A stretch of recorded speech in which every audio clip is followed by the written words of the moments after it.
जाते मिले समाज सब पावे निज बदला जे निज भाव सदा सुधर निज नो करो प्रकाश जे बहुविधि भव दुख तणे करे छे सत्ताना आत्मरूप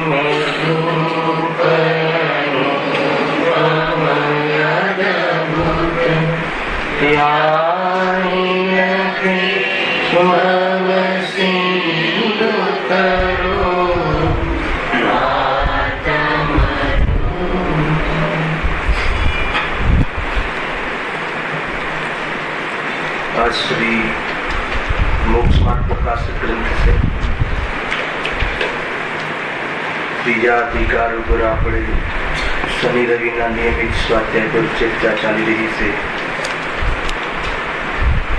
1 થી 1.25 મહિનાનો મોટો બ્રેક. એના પછી આપણે ફરીથી આ સેશનનું પહેલું પ્રવચન છે. વેકેશનની અંદર ગ્રીષ્મકાલની શિબિર, પંચકલ્યાણક મહોત્સવ, એ સિવાય કોઈ તીર્થયાત્રા, પ્રવાસ આદિ એના માધ્યમથી બધા જીવોએ ભેદ વિજ્ઞાનની દળતા રૂપ કશાય મોહ છોડવા લાયક છે એવી જાતિનું તત્વ નિર્ણય છે, તત્વ નિર્ણયનો પુરુષાર્થ થયો પોતપોતાના સામર્થ્ય અનુસાર કરી દેશે. આ વાત એટલે યાદ કરાવું છું કે મૂળ જે આપણું એ ઝંડા છે એ ભલે કોઈ બહારમાં પ્રવચન આદિમાં ગેપ આવી પણ જાય તો એ ઝંડા ન ભૂલવું જોઈએ. જે વ્યક્તિ જ્યાં હોય, જે પ્રસંગોમાં હોય, જે ક્ષેત્રે જ્યાં પણ જે પ્રસંગમાં જે બી સ્વાધ્યાય ચાલતું હોય એ દરેકે દરેક સ્વાધ્યાયના માધ્યમથી શું કરવાનું લાવીશું? વેદ વિજ્ઞાન દ્રઢ થવું જોઈએ. એના માધ્યમથી તત્વ નિર્ણયનો જે પ્રયાસ છે, પ્રયોગ છે એ ચાલતો હોવો જોઈએ. પરિણામ अपने आप स्वयं આત્માના દર્શન કરવા પ્રેરાય છે આ પ્રકારના પુરુષાર્થથી. એટલે એક પ્રાસંગિક આપણે જે મે મહિનાની અંદર દર વર્ષે આપણે આ કેમ્પ લઈએ છીએ તો આ વાત ખ્યાલમાં રહેવું જોઈએ. હવે આજે ત્રીજા અધિકાર ઉપર આપણે જે સ્વાધ્યાય ચાલી રહ્યો છે નિયમિતપણે શનિ રવિમાં એનો આપણે પ્રારંભ કરીએ છીએ. પેજ નંબર ક્યાં આવ્યા હતા? મારા ખ્યાલથી અંતિમ ચરણમાં આવ્યા છીએ.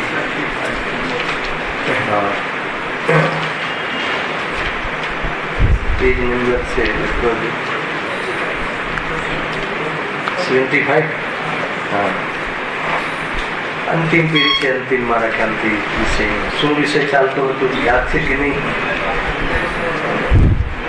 જો બીજો અને ત્રીજો અધિકાર થોડુંક સામાન્ય ચર્ચા કરીને આગળ વધીએ.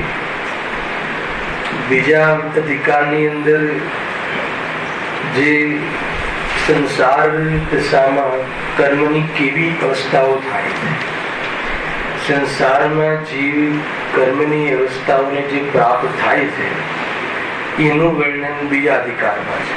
સમજી લેજો. પહેલા વિષય આપણે ફરીથી સ્થાપના કરી લઈએ 5-7 મિનિટ. અને ત્રીજા અધિકારમાં એ અવસ્થાઓમાં જે દુઃખને પ્રાપ્ત થાય છે એનું વર્ણન છે. શું કહ્યું? બે ડિફરન્સીસ ખ્યાલમાં આવવું જોઈએ. સંસાર અવસ્થામાં કર્મોને લઈને જે અવસ્થાઓ થાય છે, જીવની જે અનેક પ્રકારની દશાઓ થાય છે, જ્ઞાનાવરણી કર્મના ઉદયમાં જ્ઞાનની હીની અધિક દશાઓ થાય છે, એવી આઠે કર્મના ઉદયમાં અનેક પ્રકારની અવસ્થાઓ, જે મનુષ્ય આદિ નર્ક નારકાદિની અવસ્થાઓ જે થાય છે, એ અવસ્થાઓને પ્રાપ્ત જીવ થાય છે, એની ચર્ચા તો બીજા અધિકારમાં આવી. અને એ અવસ્થાઓમાં જીવ પોતાના સ્વરૂપથી અજાણ હોવાના કારણે ચૈતન્ય સ્વરૂપ અપરિણામી ત્રિકાલી ધ્રુવ ભગવાન આત્મા, જે આત્માનું પરમાર્થ સ્વરૂપ છે ન જાણતું હોવાના કારણે બહારની કોઈ સંયોગી અવસ્થાઓ પરિસ્થિતિઓમાં જીવનું સ્વરૂપ, જીવનું જીવન એમ કલ્પના કરી અને એની ખોટી સોચથી નિરંતર અનંત દુઃખી થાય છે. એની ચર્ચા આપણે આ ત્રીજા અધિકારમાં આવી. જીવને દુઃખના સ્વરૂપનું અને દુઃખના કારણોનું અગર જ્ઞાન હોય તો દુઃખના કારણોને મટાડવાનો ઉપાય કરે. આ લોજિક છે આ પંડિતજીનું. દુઃખના કારણો કયા છે અને ખરેખર આ દુઃખ છે જેને આપણે સુખ માનીને એને પ્રાપ્ત કરવા આપણે ઉપાય કરી રહ્યા છીએ, એ દુઃખ છે. ઇન્દ્રિય સુખ એ વાસ્તવમાં દુઃખ છે. અગર જો આપણને ખ્યાલ આવે તો એને ભાવ કરવાનો ઉપાય શું છે એ વિચાર આવ્યા વગર રહે નહીં. અને શ્રી ગુરુના મુખથી એનો ઉપાય સાંભળી અને એ ઉપાયનો પુરુષાર્થ ઉદ્યમ કરે તો ઉપલબ્ધિ અવશ્ય થાય. આ રીતની ચર્ચા, આ ટોન છે આમાં. એ ત્રીજા અધિકારની અંદર મુખ્ય રૂપથી 4 ટોપિક આવ્યા અને આપણે તો એના અંતિમ ચરણમાં છીએ, પરંતુ આગળનું તમને થોડુંક બોધ થવું જોઈએ. 4 ટોપિકમાં પહેલા જે કર્મ અપેક્ષાએ દુઃખનું વર્ણન, દુઃખના વર્ણનમાં પર્યાય અપેક્ષાએ દુઃખનું વર્ણન, 2 ચર્ચાઓ, 2 દુઃખના વર્ણનની ચર્ચા થઈ. અને એના પછી દુઃખનું, સર્વ દુઃખનું સામાન્ય સ્વરૂપ, ત્રીજો ટોપિક છે. ટોપિક યાદ છે ને અનિલભાઈ? પહેલો ટોપિક શું હતો? ચોપડી ખોલી હતી કે નહીં? સ્વયં અભ્યાસ કરવો જોઈએ, નિરંતર કરવા જેવું કાર્ય છે. સ્વાધ્યાય આપણે શું ચાલી રહ્યું છે, ભલે કદાચ આખો મહિનો આપણે ન લઈ શક્યા હોઈએ તો શનિવારે આપણે પ્રારંભ કરવાના છીએ, તો એના 3-4 દિવસ પહેલા કયો વિષય છે, કયો ચાલવાનો છે, કયો ચાલતો હતો, શું વિષય હતો, એ સંબંધી દરેક જીવે એ સંબંધી ઉપાય કરવો જોઈએ. હે ને? તો ઠીક છે, અહીંયા જે વક્તા જે બોલે છે બરાબર છે. ગુરુદેવની જે પ્રથા છે, રૂચિનમાં આવતા પહેલા વક્તાએ અને શ્રોતાએ બરાબર લેસન કરવું જોઈએ. લેસન કર્યા વગર આવે તો એટલો લાભ ન લઈ શકે. એક સામાન્ય ઉપાય છે. તો એમ કહ્યું પહેલા વિભાગમાં શું આવ્યું કે ભાઈ કર્મની અપેક્ષાએ, કર્મ નિમિત્તથી જે જીવ દુઃખી થાય છે એની ચર્ચા કરી.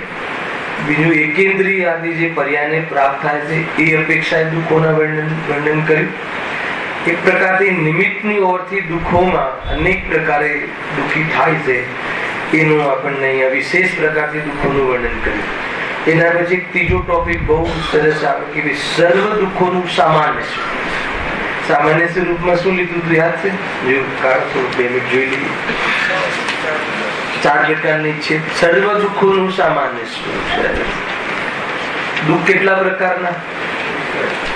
તો સર્વ કેમ કહ્યા? બહારમાં જેનું લક્ષ્ય કરે છે, અન્ય પરદ્રવ્યનું લક્ષ્ય કરે છે અને લક્ષ્ય કરીને જે આકુલતા પ્રાપ્ત કરે છે, તો એ બહારના નિમિત્તની ઓરથી ભૂખનો દુઃખ, તરસનું દુઃખ, હેડેકનું દુઃખ, શરીરના રોગનું દુઃખ, દુઃખ તો એક જ પ્રકારનું છે. આકુળતા થાય છે, દુઃખનું લક્ષ્ય છે. તો એનું લક્ષ્ય કરીને જીવ જે મોહરાગ દ્વેષને પ્રાપ્ત થાય છે અને એને લઈને જે આકુળતા થાય છે એ દુઃખ છે. સર્વ દુઃખોનું સામાન્ય સ્વરૂપમાં અહીંયા એક એમને ઈચ્છા દુઃખનું કારણ અહીંયા નિષ્કર્ષ પર લઈ આવ્યા. એમાં 4 પ્રકારની ઈચ્છાઓ કહી. ઈચ્છામાં પણ ભેદ કર્યા પાછા, એનું પણ વિશેષ સ્વરૂપ કર્યું. વિષય ગ્રહણની ઈચ્છા, કસાય પૂર્તિની ઈચ્છા, પાપના ઉદયમાં શરીર આદિમાં રોગ થાય તો એને દૂર કરવાની ઈચ્છા. આ પહેલા 3 પ્રકારની ઈચ્છા. ચોથા પ્રકારની કઈ ખબર છે? આ બધી જે ઈચ્છાઓ થાય એ ઈચ્છાઓની અનુસાર પૂર્તિ કરવાનો જે મોકો મળે કે ન પુણ્યનો ઉદય, તો પુણ્યના ઉદયમાં એની પૂર્તિ કરવાની જે આકુલતા, ભૂખ લાગી અને પાપનો ઉદયમાં ભૂખ લાગવાની ઈચ્છા થઈ, અને પુણ્યના ઉદયમાં ભોજન મળ્યું, એ ભોજનને ગ્રહણ કરવાની, ભોજનને ગ્રહણ કરીને એ ઈચ્છા પૂર્તિ કરવાની જે આકુલતા છે એનું વર્ણન. દરેક બાબત મને ધન પ્રાપ્તિની ઈચ્છા થઈ દાનમાં અથવા કસાયમાં, કોઈ પણ ક્રોધ કસાયમાં કોઈને વેર વાળવાની કે એને નુકસાન પહોંચાડવાની ઈચ્છા થઈ, અને ઈચ્છા ડિમાન્ડ થઈ ને, કસાયમાં ડિમાન્ડ થાય છે. ઈચ્છા કોના કારણે થાય છે? કસાયના કારણે. ક્રોધાદી કસાય ઉત્પન્ન થાય તો એમાં આપણને માનનો ઉદય આવે તો કોઈને હીન બતાવવાની ભાવના, એને કોઈને અપમાન કરવાની ઈચ્છા થાય. ક્રોધ આવે તો કોઈનું બુરું કરવાની ઈચ્છા થાય. તો ક્રોધ કસાય, અને કસાયમાં જે ડિમાન્ડ થાય એ ઈચ્છા. અને એની ક્રોધ કેમ થાય છે? અને ઉપર જાવ તો અને મિથ્યાત્વના કારણે ક્રોધાદી ભાવ થાય. સામાન્ય કથન છે. પેલા કોઈ પદાર્થ અનિષ્ટ લાગે એ શું છે? મિથ્યાત્વ. અનિષ્ટ લાગે એટલે એના ઉપર દ્વેષ આવે, એ શું થઈ ગયું? કસાય. અને દ્વેષ આવે એટલે એને દૂર કરવાની ઈચ્છા થાય. પછી શું કરે? એ પ્રમાણે એ દૂર કરવાની ઈચ્છા પૂર્તિ કરવા અર્થે પાપનું પ્રવૃત્તિ કરે. અને આ કોની પ્રવૃત્તિ છે? સંસારી જીવની, સંસારમાં રહેલા અજ્ઞાની જીવની આ રૂટીન પ્રવૃત્તિ છે. અને એનાથી શું થાય છે? સુખી થાય છે. બરાબર ને? અચ્છા, શાના માટે કરે છે? સુખી થવા માટે. અને થાય છે શું? દુઃખ. કરે છે શું ઉપાય?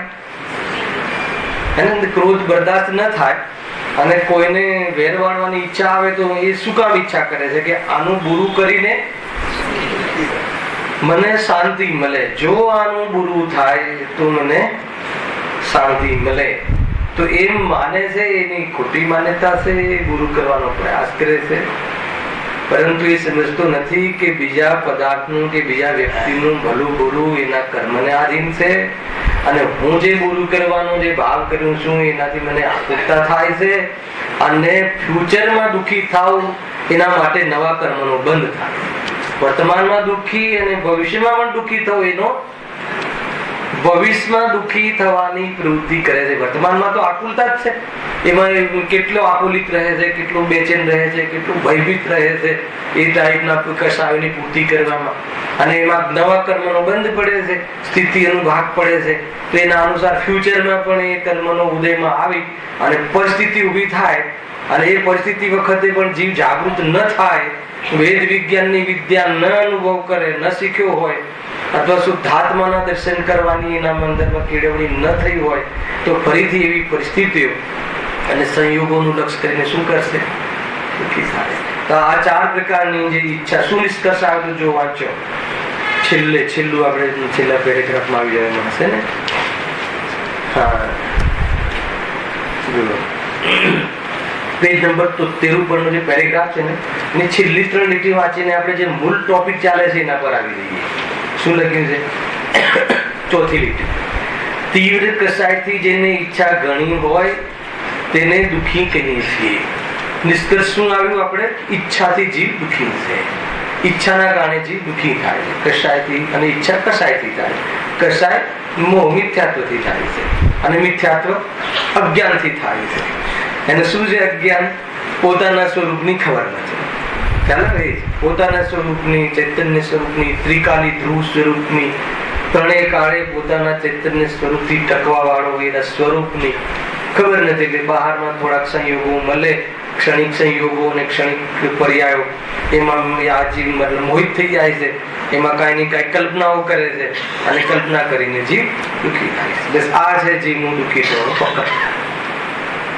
અને આવે છે પછી સુખી કેવી રીતે થવાય. જો પેલા અહીંયાથી વાંચો. તીવ્ર કસાયથી જેને ઈચ્છા ઘણી હોય, બે શબ્દ આવે ને, કસાયથી ઈચ્છા તો છે અંદરમાં, તમે એને જો સૂક્ષ્મ રીતે વાંચો તો પકડીમાં આવે. ઉપયોગ સૂક્ષ્મ કરી. તીવ્ર કસાયથી જેને ઈચ્છા ઘણી હોય તેને દુઃખી કહીએ છીએ, બરાબર. તથા મંદ કસાયથી જેને ઈચ્છા થોડી હોય, શું લખ્યું છે? શું લખ્યું છે? તેને સુખી કહીએ છીએ. પૂર્ણ વિરામ છે, અલ્પવિરામ છે. કેવું છે? પરંતુ વાસ્તવિકપણે ત્યાં દુઃખ જ ઘણું વા થોડું હોય છે, સુખ નહીં. જે તમે સુખ કહ્યું ને એ તો અજ્ઞાનીની ભાષામાં કથન કરે, આપણી ભાષામાં પંડિતજી કથન કરે. એને બહુ બધી બહુ કન્સેપ્ટ છે. દુઃખ શાના કારણે થાય છે? તીવ્ર કસાય હોય તો ઘણું દુઃખ, અને લોકમાં પણ કસાય મંદ હોય તો સુખ કહેવાય છે. શું કહ્યું?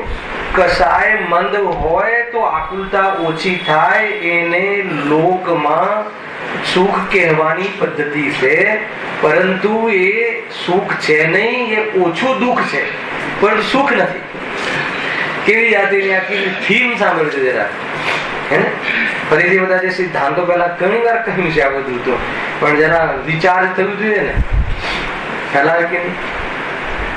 દુઃખનું કારણ કોણ છે? ધનેશભાઈ. એને તીવ્ર કસાય હોય તો ઘણું દુઃખ. શું થાય? સિદ્ધાંત શું બન્યો? તીવ્ર કસાય હોય તો ઘણું દુઃખ, કસાય મંદ હોય તો ઓછું દુઃખ, અને કસાય ન હોય તો સુખ. આટલી વાત છે.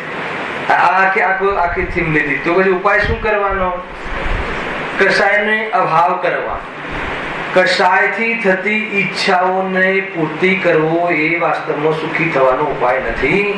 ઈચ્છાઓના અભાવ કરવો એનું નામ સુખ છે. ઈચ્છાનો અભાવ કેવી રીતે થાય? એ બધી આખું શાસ્ત્ર પોઝિટિવ સાઈડ ચાલુ થઈ જાય. સ્વભાવમાં ઈચ્છા નથી, ઈચ્છા રહિત સ્વભાવ છે. સમજમાં આવે કે નહીં? કયો સ્વભાવ? ચૈતન્ય સ્વભાવ. ઈચ્છાને જાણવાનો સ્વભાવ તો વ્યવહારથી કીધો, પરંતુ ઈચ્છા કરવાનો એક પણ ગુણ આત્મામાં નથી. ખ્યાલ? તો ઈચ્છા કેમ થાય છે? કે આ સ્વભાવને ન જોવાથી, પરિપૂર્ણ સ્વભાવને ન જોવાથી, અથવા સ્વયંને અપૂર્ણ જાણવાથી પૂર્ણ પર પદાર્થના માધ્યમથી પૂર્ણ કરવાની ઈચ્છા પ્રગટ થાય છે. આ લાઈનમાં આ વાત રમ્યા રાખે. જો શું કહ્યું? પરંતુ વાસ્તવિકપણે ત્યાં ઘણું જ દુઃખ જ ઘણું વાત થોડું હોય છે, સુખ નહીં. એને આગળ અંતિમ પેરેગ્રાફ વાંચીએ છીએ, પછી આગળ એ પ્રમાણે ઈચ્છા થાય છે. ઈચ્છા થાય છે તે મિથ્યાત્વ અજ્ઞાન ને અસંયમથી થાય છે. આવ્યું ને? મિથ્યાત્વથી કહો, મિથ્યા દર્શન, મિથ્યા જ્ઞાન, મિથ્યાચારી. તથા ઈચ્છા માત્ર આકુરતામય છે, અને આકુરતા એ જ દુઃખ છે. એટલે સુધી પ્રૂવ કર્યું, સિદ્ધિ કરી. શું સિદ્ધિ કરી? લાસ્ટ લીટીમાં એ પ્રમાણે શું લખ્યું છે? સર્વ સંસારી જીવો અનેક પ્રકારના દુઃખોથી પીડિત જ થઈ રહ્યા છે. શું લખ્યું? પીડિત જ થઈ રહ્યા છે. સંસારમાં સર્વ સંસારી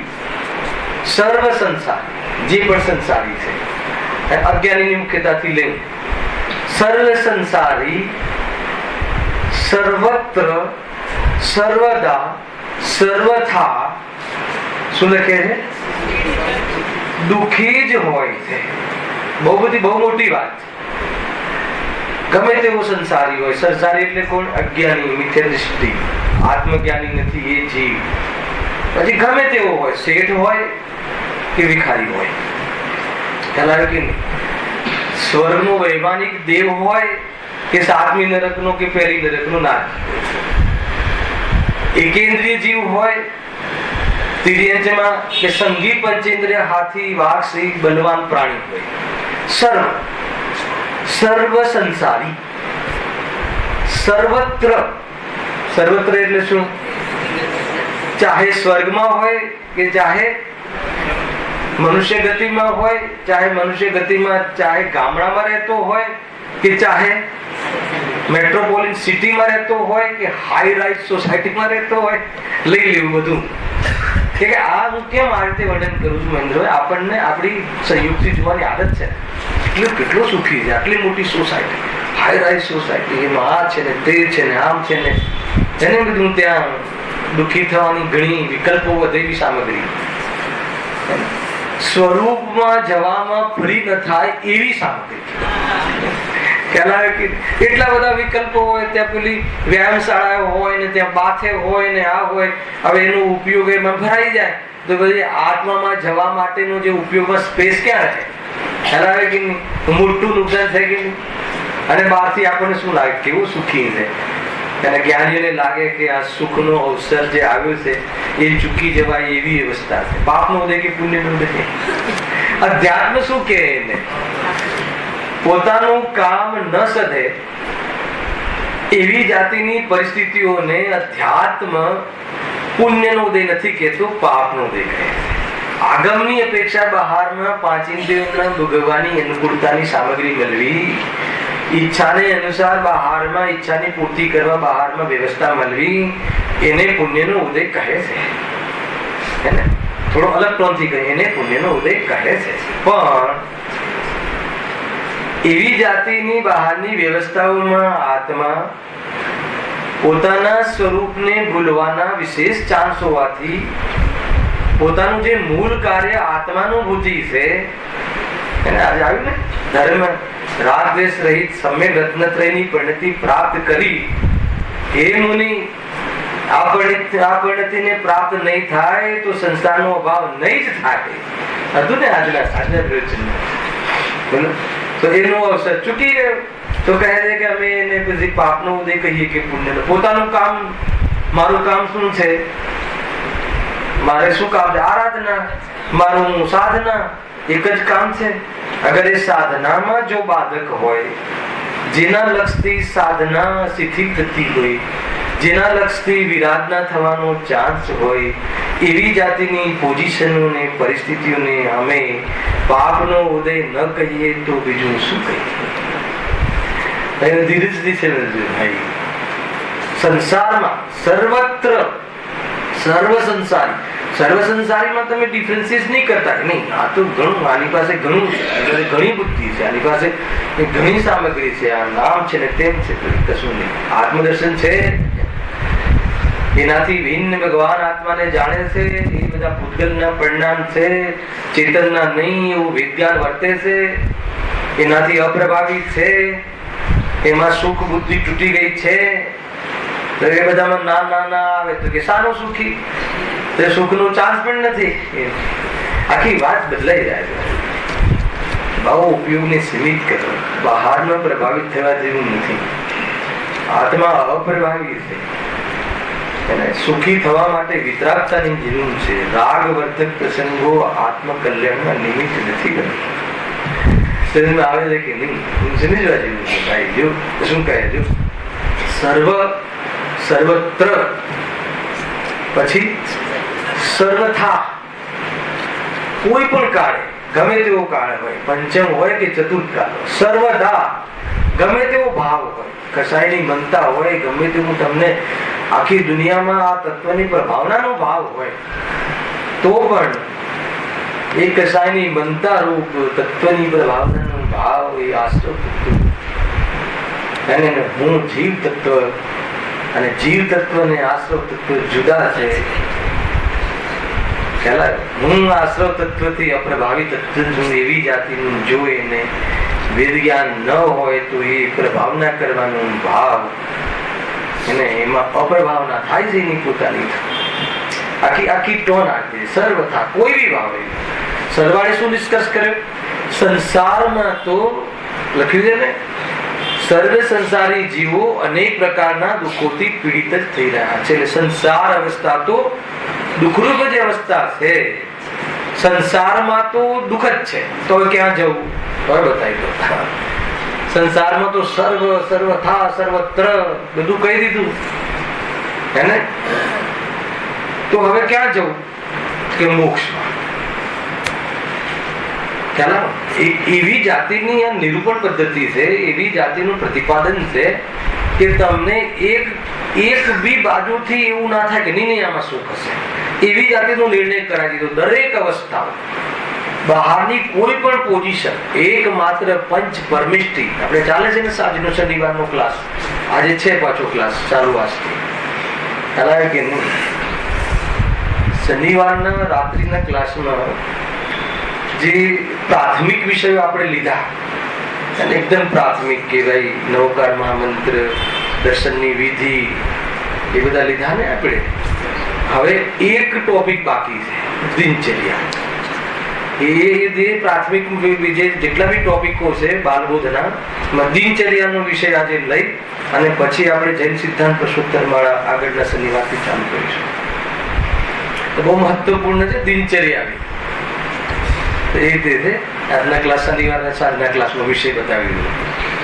ખ્યાલ શું છે? સંસારમાં તો કોઈ પણ અવસ્થા માત્ર જે અર્યંત સિદ્ધ આચાર્ય ઉપાધ્યાય ને સાધુ, મુખ્ય રૂપથી આ 5 અવસ્થાઓ એને અને ગૌણપણે સમ્યક દર્શન, ચતુર્ગુણ સ્થાન, પંચેન્દ્ર સ્થાન, ગૌણપણે શ્રાવકપણું, અવૃત્તિ સમ્યક દૃષ્ટિ, એ પણ સુખનો પ્રારંભ થઈ ગયું છે.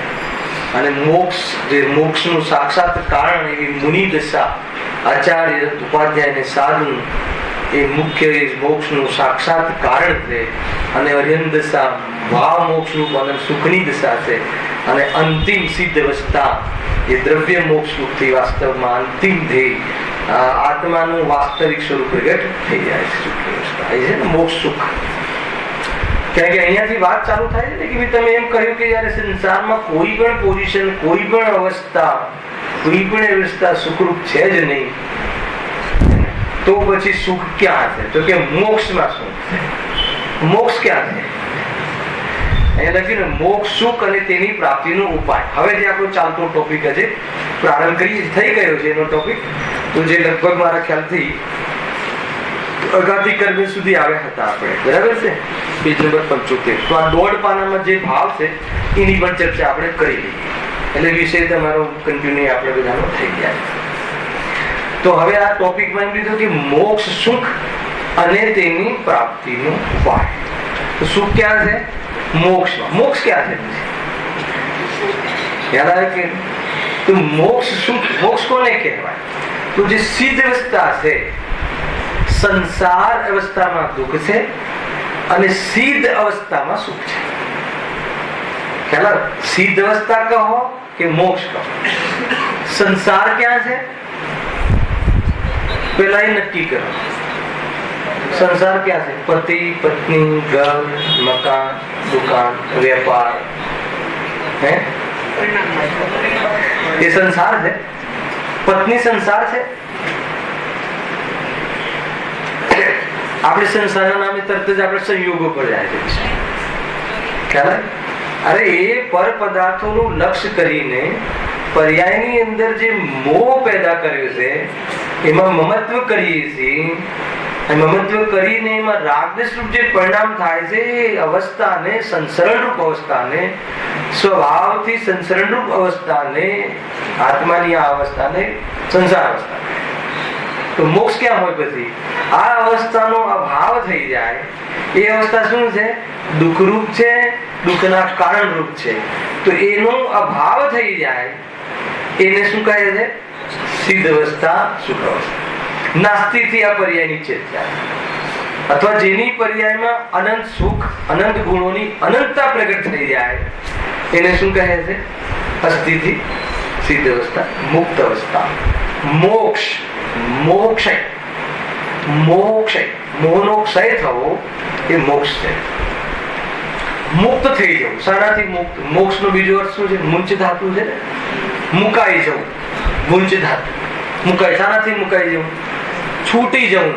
શાનાથી છૂટી જવું? દુઃખોથી. દુઃખના અભાવનું નામ મોક્ષ છે. તો દુઃખનો અભાવ કઈ રીતે કરવું? તો કે દુઃખના કારણોનો જેને અભાવ થઈ ગયો છે એટલે દુઃખનો અભાવ થઈ ગયો છે, એને મોક્ષ દશા કહે છે. તો દુઃખના કારણો કયા છે? સ્ટેપ બાય સ્ટેપ તમે સમજો. સામાન્ય કથન નીચે વિસ્તાર, ફરીથી બોલું નહીં. તો ક્યાં જવું, કઈ અવસ્થાને પ્રાપ્ત થવું? તો કે મોક્ષ દશાને પ્રાપ્ત થઈ જાય, સુખી થઈ જશે. મોક્ષમાં જ સુખ છે. તો પછી મોક્ષ માટે ઉપાય, તો મોક્ષ માર્ગ એનો ઉપાય છે. બે વસ્તુ સમજવી છે આપણે. અને આ તો આખો અલગ નવમો અધિકાર છે આના માટે. પરંતુ હર દુઃખના અધિકારની પાછળ સુખના ઉપાયની ચર્ચા પંડિતજી જરૂર મૂકી. એટલે નવમો અધિકાર આવતા કેટલો ટાઈમ થઈ જાય? એના કરતા સાથે સાથે એને માલ મળવો જોઈએ કે ના મળવો જોઈએ? ખાલી દુઃખી છે, દુઃખી છે, દુઃખી છે, આ દુઃખના કારણ છે. દુઃખના કારણનો ભાવ અને એનો ઉપાય આપણે તો દરેક હેડિંગમાં લઈએ છીએ. આ તો મુખ્ય 4 ટોપિકમાં ચોથો ટોપિક ચાલે છે. પેટા ટોપિકમાં પણ આપણે દર વખતે લીધું છે. તો અહીંયા શું કહ્યું? મોક્ષ સુખ સિદ્ધ અવસ્થાને પ્રાપ્ત કરી લે. આત્માની એ પરમ પવિત્ર અવસ્થા છે, પરિપૂર્ણ અવસ્થા છે. તો એ અવસ્થા કોને કહેવાય છે? મોક્ષ. દુઃખના ભાવનું નામ સુખ છે, મોક્ષ છે. તો દુઃખનો અભાવ શું કઈ રીતે થયો છે? એમને જેને દુઃખનો અભાવ થઈ ગયો છે એવી અવસ્થાને પ્રાપ્ત છે, એ જ એકમાત્ર લોકની અંદર સુખની અવસ્થા છે. એનું નામ મોક્ષ દશા છે. બરાબર છે? બીજું સિદ્ધ 5 પરમેષ્ટિમાંથી લઈએ તો એને સિદ્ધ દશા કહેવાય છે. તો મોક્ષ એટલે દુઃખનો અભાવ, અને એમને દુઃખના કારણોનો પણ અભાવ કર્યો છે. બરાબર છે? તો દુઃખના કયા કારણો છે? કેટલા કારણ હોય? દુઃખ કેટલા પ્રકારનું? એક પ્રકાર. દુઃખના કારણ કેટલા પ્રકારના? એક જ પ્રકાર. પરંતુ એ 3 પ્રકાર કહે છે ને. એક પરમાર્થ કારણ, એક નિમિત્ત અંતરંગ નિમિત્ત કારણ, અને એક બહિરંગ કારણ અથવા બહિરંગ નિમિત્ત કારણ. 3 કારણો કહ્યા. ત્રણેય કારણોનો જેને નાશ કરી નાખ્યો છે, ખ્યાલ? એવી જે દશાને પ્રાપ્ત છે એને દુઃખનો અભાવ થયો છે. કયા 3 કારણ કહ્યા? શાંતિથી લઈ રહ્યા છે. દુઃખનું પરમાર્થ કારણ, કર્મની ઓરથી લેવું તો શું નામ એનું? ભાવ કારણ. બરાબર છે?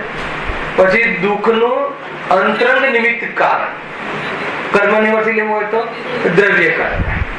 બરાબર છે? અને હવે ત્રીજું કઈ રહ્યું? બહિરંગ કારણ, બાહ્ય કારણ, જે ખરેખર કારણ નથી. કર્મની ઓરથી નો કર્મ અર્થાત શરીર આદિ, બહારના સંયોગ આદિ, સામગ્રી આદિ, કે જે ખરેખર દુઃખનું કારણ નથી, પરંતુ જેનું લક્ષ્ય કરે છે.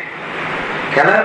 દ્રવ્ય કર્મના નિમિત્તથી, અઘાતી કર્મના નિમિત્તથી બહારમાં સામગ્રી પ્રાપ્ત થાય છે, અને એ ઘાતી કર્મના ઉદયમાં જીવ સ્વયં પોતાના સ્વભાવને ભૂલીને ભાવ કર્મનું મોહરાગ દ્વેષ રૂપી એનું લક્ષ્ય કરે છે અને દુઃખી થાય. બરાબર?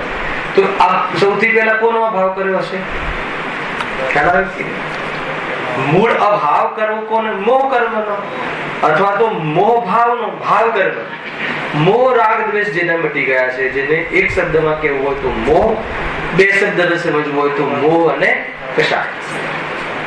2 વસ્તુ, દર્શન મોહ અને ચારિત્ર મોહ. એક શબ્દમાં કહેવું હોય તો મોહ. એનો અભાવ કર્યો છે. એ કઈ રીતે અભાવ કર્યો છે તો એનું આગળ આપણે વાંચીશું. અંદર લખ્યું છે. પેલા આ પ્રમાણેના એના દુઃખના કારણો જેને મટાડ્યા છે એનું વાસ્તવમાં મોક્ષ દશા કહે છે. હવે વાંચીએ છીએ. પહેલો પેરેગ્રાફ હું હવે 1.5 પાનું હું લગભગ રેપિડ રીડિંગ કરી લઈશ. 20 મિનિટ છે આપણી પાસે. એમાંથી કોઈ ખાસ પોઈન્ટ હશે તો એના પર ચર્ચા કરીને જેટલો આપણો વિષય ચાલી રહ્યો છે એને આપણા જ્ઞાનમાં તાજો કરીએ, ધ્યેય બનાવીએ. અને જ્ઞાનમાં વિષય ધ્યેય જ ન બને તો એ સંબંધી નિર્ણય ક્યારે કરશે?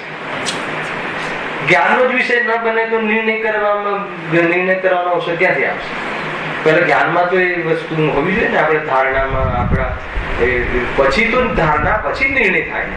પહેલા ધારણા હોવી જોઈએ, સંબંધી વિષયની ક્લેરિટી હોવી જોઈએ, સ્પષ્ટતા હોવી જોઈએ, તો પછી કઈ નિર્ણય પર આવીએ. અને નિર્ણય થાય તો પ્રતીતિ થાય, અને પ્રતીતિ થાય તો મોક્ષ માર્ગનો પ્રારંભ થાય, અને મોક્ષ માર્ગનો પ્રારંભ થાય તો ઉપયોગ સ્વરૂપમાં રમવાનો પુરુષાર્થ કરે, અને સ્વરૂપમાં લીન થઈ જાય તો મોક્ષ થઈ જાય, અને મોક્ષ થઈ જાય તો પછી એને ચાર ગતિમાં આવવાનો કાર્યક્રમ બંધ થઈ જાય અને આ પ્રવચનમાં શનિ રવિ આવવાનો કાર્યક્રમ સમાપ્ત થઈ જાય. આપણે આ શનિ રવિના પ્રવચનોનું આવવું પડે છે કે રોજ ગુરુદેવના પ્રવચનોનું આવવું પડે છે, એમાં કષ્ટ લાગે છે? નથી લાગતું કે ભાઈ મોક્ષ નહીં મળે? અપેક્ષિત કથા ક્યાં લાગે? ક્યાં સુધી સમજવું? એનો અર્થ એ છે કે જીવ ધાર્મિક ક્ષેત્રમાં પણ કોઈ એક જગ્યાએ કોઈ એક કાર્યક્રમમાં એમાં ઉપયોગ લગાવી દે જે મૂળ પ્રયોજન છે આત્મદૃષ્ટિ, અને એને એવી ઉતાવળ નથી કે હું સ્વરૂપમાં ક્યારે જઈશ. ખરા સ્વરૂપમાં જવાનું ભણ કરે, કેવી રીતે જવાય, પ્રભુ કેવો છે ને કેવડો છે ને આત્મા શું છે ને અનંત શક્તિ શું, ફેર બનાવો, ફેર. તો સ્વરૂપમાં જવા સંબંધી કોઈ વિચાર કર્યો છે કે નહીં? એ સંબંધી આત્મામાં જવા માટે સામાયિકાદિના પ્રસંગો છે કે નહીં? પોતાનો આત્મા ગમે છે તો એ સંબંધી ઉપયોગ રમાડવાનો કે રમવાનો ઉપાય છે કે નહીં? એ બાજુ પણ વિચાર કરવા જેવો આવશે. આપણે આગળ ધીરે રહસ્યપૂર્ણ ચિઠ્ઠી આદિ પ્રસંગો ચાલશે જયારે યોગ્ય સમય, આમાં બી આવશે એના સમય. માત્ર સ્વાધ્યાય આત્મકલ્યાણમાં નિમિત્ત નથી, માત્ર જિજ્ઞાસા નહીં, તત્વ નિર્ણય હોવો જોઈએ. અને તત્વ નિર્ણય થાય ને જ્યારે નિર્ણય થઈ જાય કે નહીં, કશાયમાં દુઃખ જ છે, કશાયના અભાવમાં સુખ જ છે, અને કશાય મારો સ્વભાવ નથી. જે ચીજ મને દુઃખ અપાવે એ મારી હોય જ ના શકે, અને જે નથી એના અભાવમાં દુઃખ મટી જ જાય છે. એવી જાતિનો યુક્તિથી, આગમથી, પોતાના જીવનથી, પ્રસંગોથી એવો નિર્ણય થાય અને એ સંબંધી એનો પક્ષ ઢીલો પડે, એની પૂર્તિ કરવાની વાસના ઠંડી પડે અને એમાં એકત્વ બુદ્ધિ ઢીલી પડે તો અંદરમાં પરિણતિ એમાં કેળવાય છે, પરિણામ કેળવાય છે, અને એવું પરિણામ સ્વરૂપમાં શાંત થવાનો પુરુષાર્થ સ્વયં કરી લે છે, અને જ્ઞાન એના એ સ્વરૂપે બંધને જાણતો હતો એવી રીતે પ્રગટ થતા મોક્ષને પણ જાણી લે છે. આત્મા તો જ્ઞાયક જ છે. ખ્યાલ આવે કે નહીં? શું છે આત્મા? તો જ્ઞાયક જ છે. જ્ઞાયક જ છે એટલે શું? જ્ઞાયક જ છે એટલે આત્મામાં દુઃખ નામની ચીજ જ નથી. આત્માને જાણવાનો સ્વભાવ છે, જાણવાની ક્રિયા પણ આત્મામાં નથી. જાણવાની ક્રિયા નહીં, જાણવાની ક્રિયાથી જોઈએ તો શું થાય? ઓછું જાણ્યું, વધારે જાણ્યું, આ જાણ્યું, એમાં જાણવાનો સ્વભાવથી જુઓ તો સર્વક્ષમ પર લક્ષ્ય નહીં જાય. જાણવાનો સ્વભાવ તો દરેક જીવને છે, અનાદિથી છે, અનંતકાળ રહેવા વાળો છે, ચૈતન્ય દેવ છે, એવો ત્રિકાલી અપરિણામી તત્વ તરફ જુઓ. હે ને? ક્રિયા જે થાય છે ક્રિયાની ઓરથી જો જાણવાની ક્રિયાથી જશો ને, કેટલું જાણ્યું, શું જાણ્યું, કેટલું જાણો છો, તરત જ ભેદ પડશે. આ વધારે જાણે છે, આ ઓછું જાણે. જાણવાનો સ્વભાવ છે, ઓછું વધારે જ્ઞેયોની ઓરથી ભેદ છે. જાણવાનો સ્વભાવ છે, ત્રિકાલ છે, પરિપૂર્ણ છે. ઓછો વધતો ના હોય એનું નામ ત્રિકાલ. એ રીતે અગર જો સ્વભાવનો પ્રેમ આવી જાય, વિશ્વાસ આવી જાય તો બહારમાં મેં જાણ્યું ને, ઓછું જાણ્યું ને, આ જાણ્યું ને, પદાર્થમાંથી મતલબ કે આ બહારના પદાર્થોમાંથી રસ, રૂપ, ગંધ, વર્ણમાંથી સુખ આવે છે. કદાચ એ સંબંધી વિચારો આપણા તૂટી પણ ગયા હોય તો જાણવામાં ફસાય છે. જાણવાની ક્રિયાઓમાં ક્ષણમાં એક સમયની પર્યાયમાં ક્યાંય ને ક્યાંય એકત્ર થાય છે. તમે મેં જાણ્યું, હું જાણું છું, આટલું જાણું છું, હલાવે કે નહીં? હા, તો આ અહંકાર જાણવાની પર્યાય પર એકત્ર થયું ને. અરે કેવલી ભગવાનની જે કેવલ જ્ઞાનની પર્યાય છે એનો પણ ક્યાંકમાં અભાવ, એ પણ દ્રષ્ટિનો વિષય નથી. પરિપૂર્ણ એ સર્વજ્ઞ છે તો કોઈ અલ્પજ્ઞ ઉભો થશે સામે. એ સર્વજ્ઞ છે તો હું અલ્પજ્ઞ છું, ભેદ ઉભો થશે. અને જાણવાના સ્વભાવ વાળા છે ને હું પણ જાણવાના સ્વભાવ વાળો છું તો પર્યાયના ભેદનું જ્ઞાન યથાર્થ થશે. જાણવાના સ્વભાવની દ્રષ્ટિ વગર તમે સર્વજ્ઞ અને હું અલ્પજ્ઞ, હું તુચ્છ ને તમે મહાન, એને એવી પરિસ્થિતિ ઉભી થશે. જાણવાના સ્વભાવની દ્રષ્ટિ થશે તો જ્ઞાન થશે, પર્યાયમાં એમની પૂર્ણતા પ્રગટ થઈ છે, આપણે અલ્પતા જે થશે. પણ જાણવાના સ્વભાવની ઓરથી જોવામાં આવે તો અલ્પતા અને સર્વજ્ઞતાના ભેદમાં દ્રષ્ટિ નહીં ટકે. આખું વાત જુદી જ નહીં. જાણન ક્રિયાનો નિષેધ નથી, દ્રષ્ટિના વિષયમાં જાણન ક્રિયાનો નિષેધ. જાણે છે ને, શુદ્ધ જ્ઞાન છે, મતિ જ્ઞાન છે, અવધિ જ્ઞાન છે, કેવલ જ્ઞાન, બધા જ્ઞાન છે ને, પણ એ બધા જ્ઞાનમાં ભેદ પડે છે. મતલબ ગાયકમાં જ્ઞાનનો ભેદ નથી. ઠીક છે, તમારી પાસે મતિ શુદ્ધ જ્ઞાન છે, કોકની પાસે અવધિ જ્ઞાન છે, કોઈની પાસે મનપર્યા જ્ઞાન પણ છે, કોઈની પાસે કેવલ જ્ઞાન. શું ફરક પડી ગયો? કોઈ આખા લોકાલોકને જાણે છે અને તમારું જ્ઞાન થોડા પદાર્થોને જાણે. ફરક શું પડી ગયો? હજુ ખ્યાલ નહીં આવે તમને. ઓર વાત નીકળી છે કે તમારું જ્ઞાન 1 કરોડ રૂપિયાની થપ્પીને જાણે છે અને મારું જ્ઞાન એ કોઈ ફાટેલી 1 રૂપિયાની નોટને જાણે છે. કયું જ્ઞાન સારું? જ્ઞાન કયું સારું? અરે ગેઓની ઓરથી જ્ઞાનમાં ભેદ કરે તો રાગદ્વેષ થશે. અરે 1 રૂપિયાની ફાટેલી નોટને જાણવા વાળું જ્ઞાન એ તો મજબૂરી છે કે ગેની ઓરથી જ્ઞાનનો પરિચય કરાવવો પડે. શું કરે? બાકી જ્ઞાન તો જ્ઞાન જ છે. તો ક્રિયાને જો તમે વિષય બનાવશો પહેચાનનો તો ખોટ આવી જશે. અને ત્રિકાલ સ્વભાવને જો પરિચયનો વિષય બનાવશો તો ભેદ જ ઉભો નહીં થાય. તમે બી ગાયક, હું બી ગાયક, આ બી ગાયક, બતાવો શું હવે કઈ વાતમાં ભેદ પડશે? દ્રષ્ટિમાં ખોટ નહીં. એ રીતે જોવાની પદ્ધતિ છે ભાઈ. મુક્ત સ્વભાવ, ત્રિકાલ સ્વભાવ, અબદ્ધ સ્પષ્ટ સ્વભાવ, અરસ સ્વભાવ કે નહીં, એ રીતે ચૈતન્ય સ્વભાવ, તમામ વિશેષોને પીને બેઠો છે એવો સ્વભાવ. શું તમામ વિશેષોને પીને બેઠો છે? એટલે જેને જોવાથી વિકલ્પોનું સમન થઈ જાય એનું નામ તમામ વિશેષોને પીને બેઠું છે. વાત જાણવાનો સ્વભાવ છે એવો નિર્ણય થઈ ગયો તો પછી એ સ્વભાવમાં લીન થઈ જાય તો પર્યાયમાં સર્વને જાણવાનું જ્ઞાન પ્રગટ થઈ જાય છે અને સર્વનું જ્ઞાન પ્રગટ થઈ જાય છે એ તરફ એનું લક્ષ્ય. સકલ ગે ગાય આ વાત છે. બહુ મુક્તિનો માર્ગ, બહુ સુંદર માર્ગ છે. જેટલું પણ જીવન બાકી છે રાજેશભાઈ, જેટલા શ્વાસ બાકી છે એ હર શ્વાસ જો એ ગાયકને સમર્પિત થઈ જાય તો આ જીવત્વ શક્તિથી જીવે છે એ પ્રાણ એની પર્યાયમાં પ્રગટ થઈ જાય. તો વારંવાર જે આ શરીરનું મળવું અને એનો વિયોગ થઈને મરવું એ જન્મ મરણનો ભાવ થઈ જાય છે. આઘાતી કર્મના ભાવની વાત આજે લેવી છે ને, હવે કાલ પૂરી થશે. આયુ કર્મ આદિ એમ માનતો હતો કે આયુ કર્મથી જીવન છે. પહેલા એમ માનતો હતો, માન્યતા છૂટી ગઈ ને હવે આયુ કર્મ બી ન રહે. એ નમુક દશા. આયુ કર્મ મળે તો કોઈ શરીરમાં ઉપજે અને ટકે ને.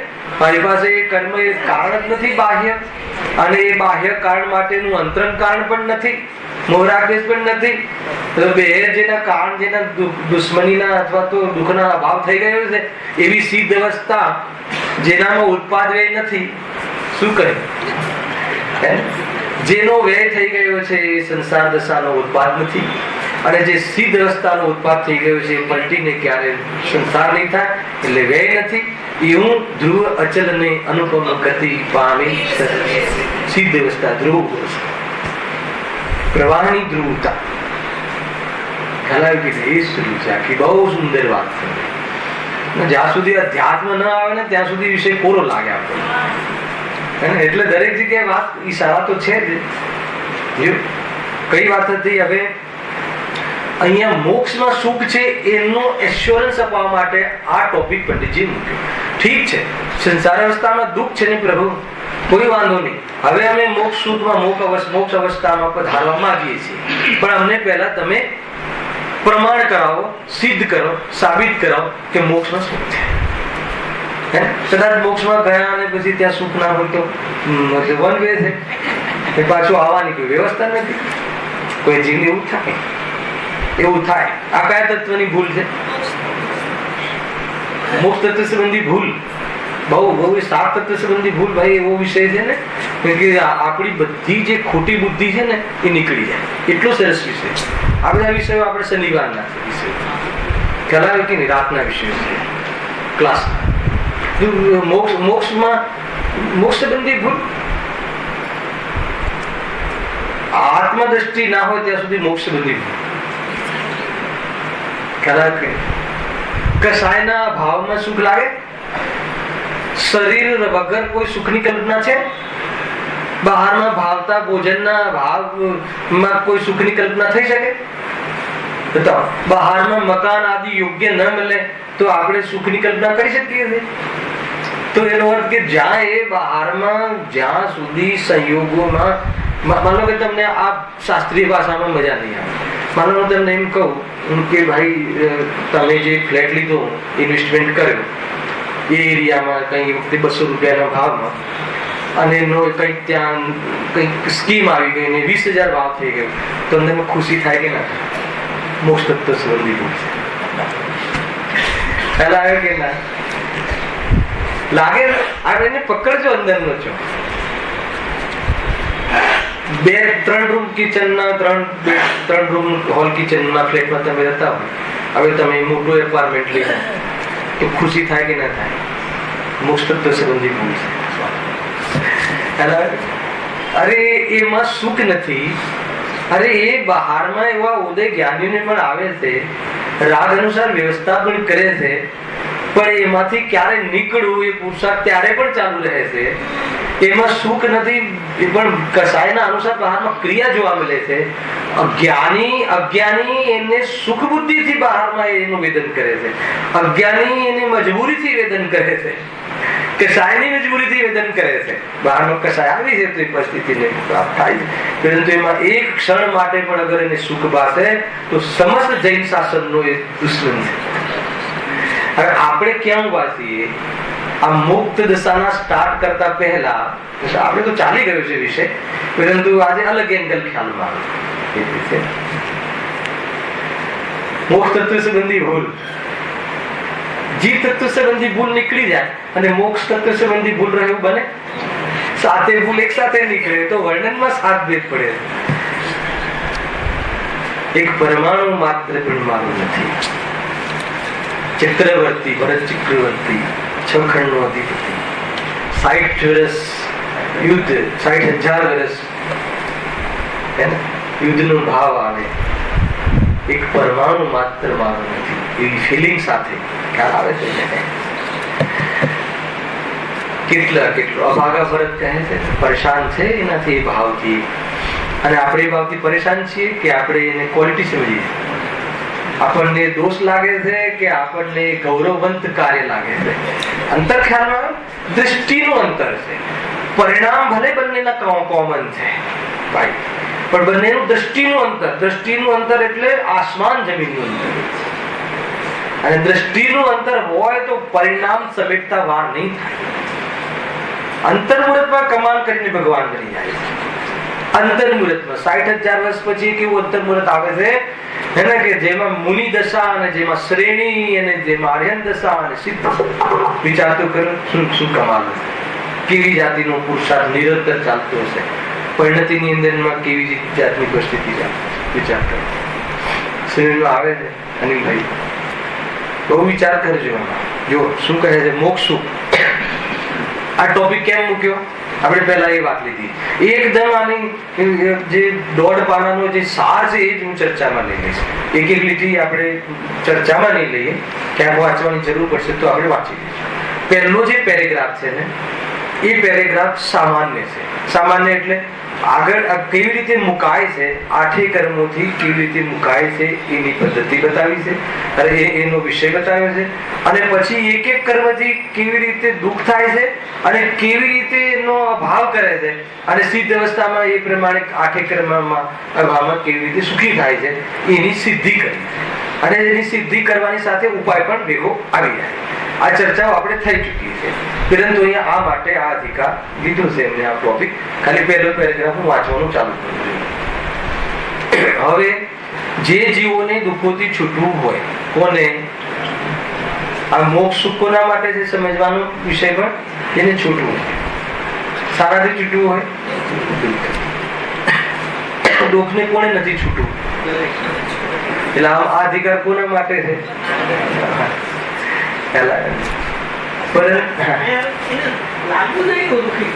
મેં તો એટલા માટે તો એને ભાષિત એટલા માટે મેં પહેલું કથન કહ્યું કે આ અધિકાર એટલા માટે દુઃખની આટલી ચર્ચા કેમ?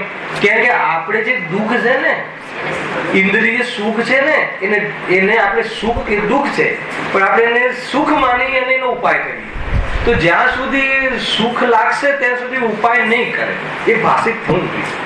એટલા માટે કેટલા એંગલો આગળ તને બહારમાં અનુકૂળ ભોજન, વાવતા ભોજન, આઈસ્ક્રીમ આટલી ગરમીમાં મળે, બરાબર છે કે નહીં? અને એમાં તને દુઃખ ભાષિત આઈસ્ક્રીમ મળે, એમાં ન મળે એમાં નહીં, મળે એમાં તને જે દિવસે દુઃખ ભાષિત થઈ જાય એ દિવસે સમજી લેવું કે પાત્રતા કેળવાય.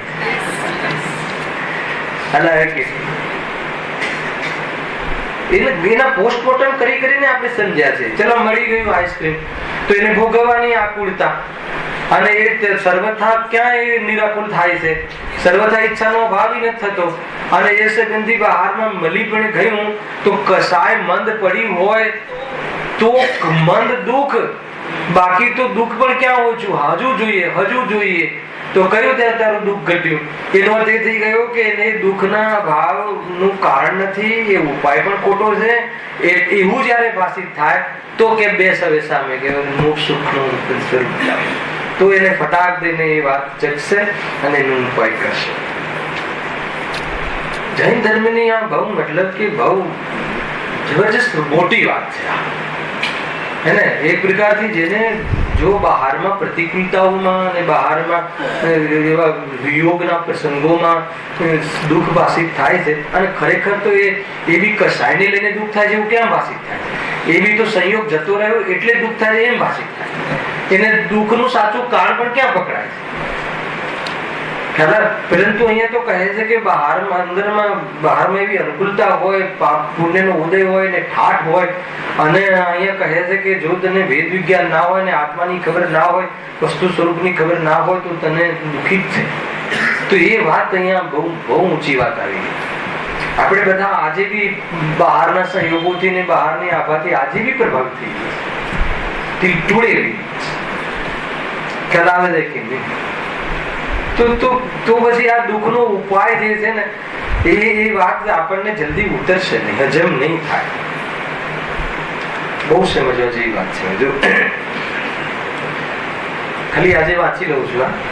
હવે જે જીવોને દુઃખોથી છૂટવું હોય તેમણે ઈચ્છા દૂર કરવાનો ઉપાય કરે. આ નિષ્કર્ષ પર આવે. કેમ કે અત્યાર સુધી શું નક્કી કરી આવે? ઈચ્છા દુઃખનું કારણ. સર્વ દુઃખોનું સામાન્ય સ્વરૂપમાં એક વાત આવી ગઈ કે ઈચ્છા જ દુઃખનું કારણ છે. બરાબર?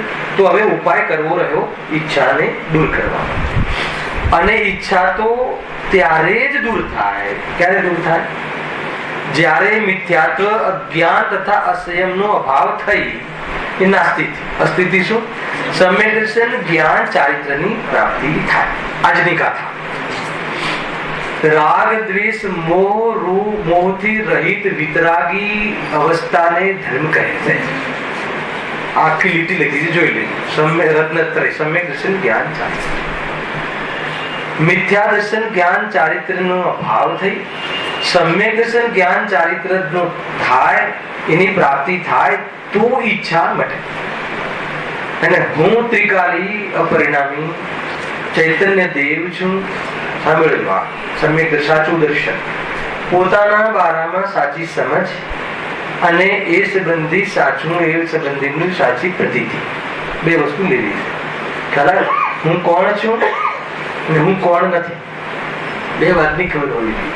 વ્યવહાર જીવ શું છે અને પરમાર્થ જીવ શું છે. જીવનું વ્યવહાર સ્વરૂપ શું છે અને જીવનું પરમાર્થ સ્વરૂપ શું છે. તો આ જે પણ કોઈ આપણે જીવ માનીએ છીએ, આજે દેહાદીને આપણે જીવ માનીએ છીએ ને, આ દેહાદી જે બહારમાં જે સંયોગ બન્યો છે એને આપણે જીવ માનીએ છીએ. એના લક્ષથી થતી રાગાદી જે ભાવ થાય છે એને આપણું સ્વરૂપ માનીએ છીએ અને એને પૂર્તિ કરવાના પ્રસંગોને આપણું જીવન માનીએ છીએ. તો કહે છે કે સંસારમાં જીવને આવી પરિસ્થિતિ તો છે, એને વ્યવહારથી જીવનું સ્વરૂપ કહ્યું. દેહ સાથે આત્માને મેળવીને વ્યવહારથી જીવ કહ્યો. એ વ્યવહાર જીવ છે, પરમાર્થ જીવ નથી.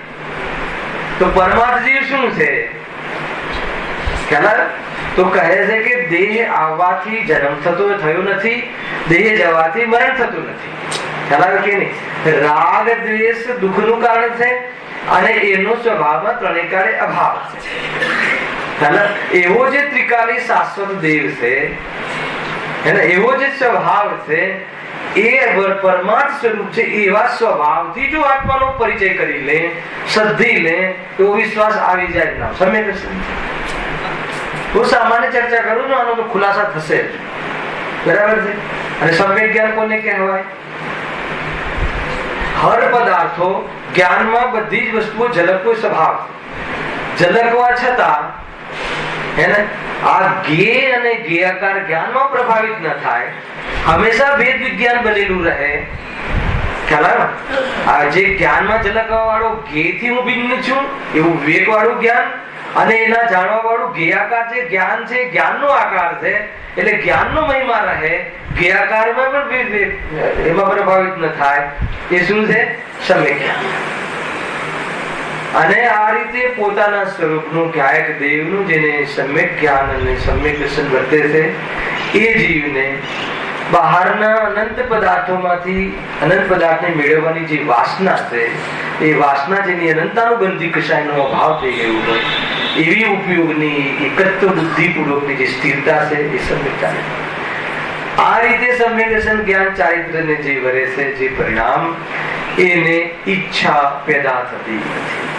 કદાચિત રાગના અંશમાં ઈચ્છા થાય તો એમાં સુખ બુદ્ધિનો અભાવ હોવાના કારણે પરઘે રીતે અનુભવ કરે છે, ક્યારે પણ એને આત્માનો સ્વભાવ તરીકે અનુભવમાં આવતો નથી. એનું નામ છે સમ્યક દર્શન જ્ઞાન.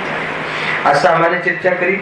કાલે આપણે ડાયરેક્ટ આ મોક્ષ સુખ અને તેની પ્રાપ્તિના ઉપાયનો જે ટોપિક છે એની શરૂઆત કરીશું અને કરીબ છેલ્લા પાના પર ડાયરેક્ટ આવી જશું. અને કાલે કદાચ બની શકે કે અંતિમ પ્રયોજન હોઈ શકે આના નિકાલે. સહજાનંદી શુદ્ધ સ્વરૂપી અવિનાશી આત્મ સ્વરૂપ